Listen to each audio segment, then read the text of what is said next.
नमस्कार प्रेक्षकांनो, मालिकेच्या पुढील काही भागांमध्ये आपल्याला खूपच खतरनाक असा ट्विस्ट पाहायला मिळणार आहे। म्हणजेच अंशुमन जो आहे तो एवढ्या खालच्या थराला पोहोचतो की अजून चिंगीचं प्रकरण नवीन आहे तोपर्यंत अंशुमनची मजल एवढ्या पुढे गेलेली असते की ज्याचा विचारही कोणी करू शकत नाही। कारण आता चिंगीचं चालू आहे तोपर्यंत अंशुमनने आता स्वानंदीची बहीण सुष्मिता हिला नादाला लावलेला आहे आणि तिच्या बाबतीत तो वाटेल तसं वागत आहे हे आपल्याला पाहायला मिळणार आहे। त्यावेळी मात्र आता स्वानंदी शांत राहत नाही तर दांडक्याने त्याची धुलाई करणार आहे।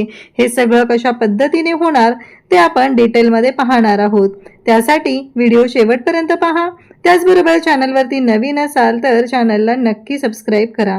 इकडे आपल्याला पाहायला मिळतं ते म्हणजेच चिंगी अंशुमनकडे आलेली असते। ती अंशुमन बरोबर बोलत असते, अंशुमनला म्हणत असते की प्लीज एकदा ऐका ना माझं, अहो आपल्या पोटातल्या बाळाचा तरी विचार करा, असं काय करताय तुम्ही, असं चिंगी त्याला सांगत असते।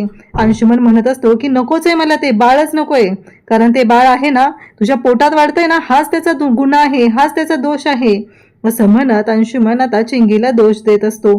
बिचारा चिंगीची काहीच चूक नसते तरीही तिला या सगळ्या गोष्टी ऐकून घ्याव्या लागत असतात। इकडे स्वानंदी चिंगीच्या रूम मध्ये आलेली असते। चिंगीला काय हवं नको ते पाहत असते। तेव्हा मात्र चिंगी रूम मध्ये नाहीये। आता चिंगी कुठे गेलीये हा एकच प्रश्न तिच्या पुढे पडलेला असतो। मग स्वानंदी विचारू लागते की कुठे गेली असेल ही मुलगी, मीला सांगितलंय कुठेही जायचं नाहीये, मग हे असं का करते, असे प्रश्न स्वानंदीच्या डोक्यात सुरू झालेले असतात। पण स्वानंदी म्हणते नाही असेल इथेच कुठेतरी, असं म्हणत स्वानंदी तिचा शोध घेऊ लागते। तेव्हा मात्र अंशुमन चिंगी बरोबर बोलत असतो आणि म्हणत असतो की तुला आत्ताच संपवतो, आत्ताच संपून टाकतो मी तुला, म्हणजे कळेल तुला तुझं जे काय वागणं चाललंय ना ते मला पटतच नाहीये। कारण तुझ्यामुळं तू काहीच केलेलं नाहीये, तू माझ्यासाठी काहीच करू शकलेली नाहीये, एवढं लक्षात ठेव। तुझ्यामुळे हे सगळं मला सहन करावं लागत आहे, तुझ्यामुळे दादाचा मला मार खावा लागला आणि आज तुझ्यामुळे माझं लग्न मोडलेलं आहे, असं म्हणत तो चिंगीला दोष देत असतो। खरं तर अंशुमनचं आता काय झालंय माहितीये का प्रेक्षकांनो, चिंगीमधला रस कमी झालाय हो त्याच्यामुळे त्याच्या डोक्यात हे सगळे असले विचार येऊ लागलेले असतात। चिंगी म्हणत असते एवढ्या नीच लेवलला हा माणूस जाईल असं मला स्वप्नातही वाटलं नव्हतं, असं म्हणत चिंगी अंशुमनला बोलत असते। अंशुमन म्हणत असतो की बाद झालं, खूप ऐकून घेतलेलं आहे तुझं, यापुढे तुझं काही ऐकून घेतलं जाणार नाहीये, आत्ताच तुला संपून टाकतो, असं म्हणत अंशुमन चिंगीचं नरड दाबायला लागलेला असतो। आणि तेवढ्यात चिंगी ओरडत असते, तो म्हणतो की तुलाच संपून टाकतो म्हणजे त्या बाळाचा प्रश्न येणार नाहीये आणि कोणाचाच प्रश्न येणार नाहीये, असं अंशुमन तिला बोलत असतो। इकडे स्वानंदी मात्र चिंगी कुठे गेलीये, चिंगी कुठे गेलीये असं म्हणत आता येत असते आणि तेवढ्यातच अंशुमनला आवाज येतो की स्वानंदी आवाज देते।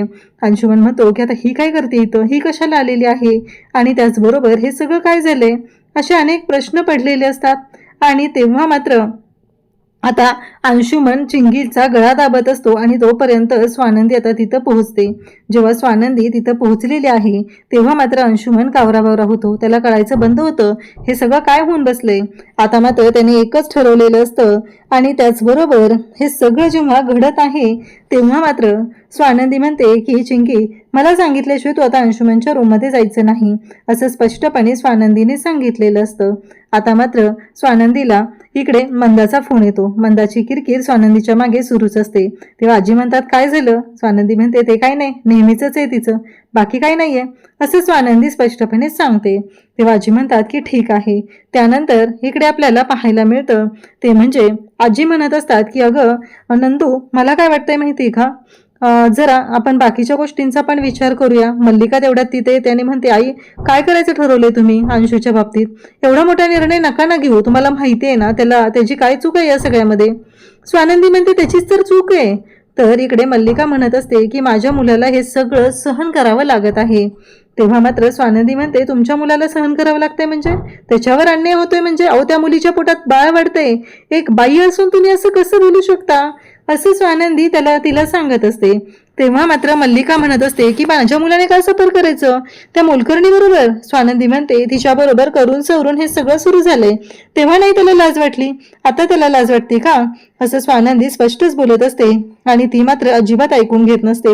इकडे मात्र अंशुमनच्या आता सुष्मिता बरोबरच्या गप्पा वाढतच चाललेल्या असतात। तो सुष्मिताला म्हणत असतो की तुझ्या करिअरमध्ये मी तुझी खूप मोठी मदत करू शकतो, मिस युनिव्हर्स असं तिचं नाव ठेवलेलं असतं आणि बिचारी ही सगळं त्याचं ऐकून घेत असते आणि त्याच्या सगळ्या गोष्टीला होला हो करत असते। आणि त्याचबरोबर अंशुमन तिला म्हणत असतो की तुला माहितीये का, माझा एक मित्र आहे, बरेच जण आहेत या इंडस्ट्रीमध्ये. तेव्हा तो म्हणतो की एकदा भेटावं लागेल. आता काय, ही मूर्ख पोरगी लगेच भेटायला तयार होते. जराही विचार करत नाहीये की हा अंशुमन काय आहे, आत्ता काही दिवसांपूर्वीच काय घडलंय, हा विचार पण या सुष्मिताच्या डोक्यात येत नाहीये. तिच्या डोक्यात फक्त एवढंच असतं की आपल्याला आपलं करिअर करायचं आहे, आणि जर या माणसामुळे आपल्याला काही फायदा होणार असेल तर काय हरकत आहे. खरं तर मंदा पण तशीच आहे. मंदाच्या डोक्यातही अशाच गोष्टी आल्या असत्या जसं सुष्मिता विचार करते. इकडे मात्र अंशुमनने तिला भेटायला बोलवलेलं असतं, आणि स्वानंदीला माहीतच नसतं की यांचं काय चाललेलं आहे. या बाबतीत स्वानंदीच्या डोक्यात कोणताच विचार आलेला नसतो, आणि अंशुमन मात्र वाटेल तसं बोलत असतो आणि वाटेल त्या पद्धतीने वागत असतो. इकडे आता तो तिला भेटायला बोलवतो, आणि ही पण बिचारी तयार होते. तिला सांगतो की एक कास्टिंग डायरेक्टर आहे, त्याच्याशी तुझी भेट घडवून देतो. तेव्हा ती म्हणते की चालेल. आता मात्र खूप मोठा गोंधळ होणार असतो. नेमकं इकडे स्वानंदीच्या ह्या गोष्टी लक्षात येतात, आणि या बाबतीत काहीतरी चाललेलं आहे सुष्मिताचं हे लक्षात आलेलं असतं. स्वानंदी आजींना म्हणत असते की आजी, मला असं का वाटतंय की अंशुमन पुन्हा काहीतरी गोंधळ घालणार आहे. आजी म्हणतात की अगं आता काय झाले अजून, मला तर ना कळतच नाहीये की या मुलाचं काय करायचं ते. स्वानंदी म्हणते की मला असं वाटतंय सारखं सारखं, मला काय वाटतंय माहितीये का, अंशुमनचा नंबर ट्रेस केला पाहिजे.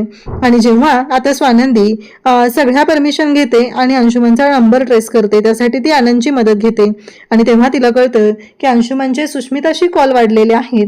आणि आता मात्र स्वानंदीची तळपायाची आग मस्तकात जाते, आणि नेमकं आज संध्याकाळी 5 वाजता ते एका हॉटेलमध्ये भेटणार आहेत. स्वानंदी म्हणते की नाही, आता काही झालं तरी सुशला मला ह्या माणसाच्या वासनेचा बळी होऊ द्यायचं नाही, हा विचार तिने केलेला असतो. आणि मग स्वानंदी विचार करते की नाही, कोणत्याही परिस्थितीत मला माझ्या बहिणीला वाचवायचं आहे. माझी बहीण त्याच्या सगळ्या असल्या थापांना बळी पडलेली आहे, पण तिला का कळत नाहीये. स्वानंदी मात्र तिला फोन करत असते, आणि इकडे अंशुमनने तिला सांगितलेलं असतं की तुला जर वहिनीचा फोन आला तर तिला काही सांगू नकोस, असं सगळं सांगितलेलं असतं. आणि तेव्हा मात्र आता इकडे सगळ्या गोष्टी घडत असतात, आणि मग अंशुमन म्हणत असतो की ठीक आहे, तिचं सगळं ऐकलं जातं, ती पण त्याचं सगळं ऐकते, आणि दोघांचे आता ठरलेली असते भेट. आणि इकडे मंदा तिला विचारत असते काय चाललंय. स्वानंदी मंदाला फोन करते आणि सुश कुठे विचारते, तेव्हा ती म्हणते अगं एका कास्टिंग डायरेक्टर बरोबर तिची आज व्हिजिट होती, ती ऑडिशन द्यायला गेली आहे. स्वानंदी म्हणते अगं पण याच्या आधी कधी ऑडिशन द्यायला ती गेलेली नाहीये, मग आता कसं काय ऑडिशन द्यायला ती गेली, हे सगळं विचारलं जातं. तेव्हा मात्र हे सगळं जेव्हा घडत असतं तेव्हा मात्र आता स्वानंदी आणि त्याचबरोबर इकडे ह्या दोघीही काळजीत पडलेले असतात. आता स्वानंदी म्हणते की नाही, मला या सगळ्या गोष्टी ज्या आहेत त्याचा विचार करावाच लागणार आहे. आता मात्र ह्या सगळ्या गोष्टी घडू लागलेल्या असतात, आणि अंशुमन तिथे पोहोचलेला असतो. स्वानंदी पण आता हलक्यात घेत नाही, बरोबर त्याचा नंबर ट्रेस केलेला असतो आणि तिथे पोहोचते. मल्लिका पण स्वानंदी कुठे गेली ह्याचा वास घेत तिच्या मागे निघालेली असते. मल्लिकाला माहीतच नसतं की तिच्या लाडक्या लेकाने काय दिवे लावलेले आहेत. तिथंच एक दांडकं असतं, आणि ते दांडकं स्वानंदीने घेतलेलं असतं, कारण तिथं गेल्यानंतर स्वानंदी जे पाहते ते पाहून तिची तळपायाची आग मस्तकात जाते, आणि स्वानंदीने चक्क दुर्गेचा अवतार घेतलेला असतो आणि अंशुमनला मारायला सुरुवात केलेली असते.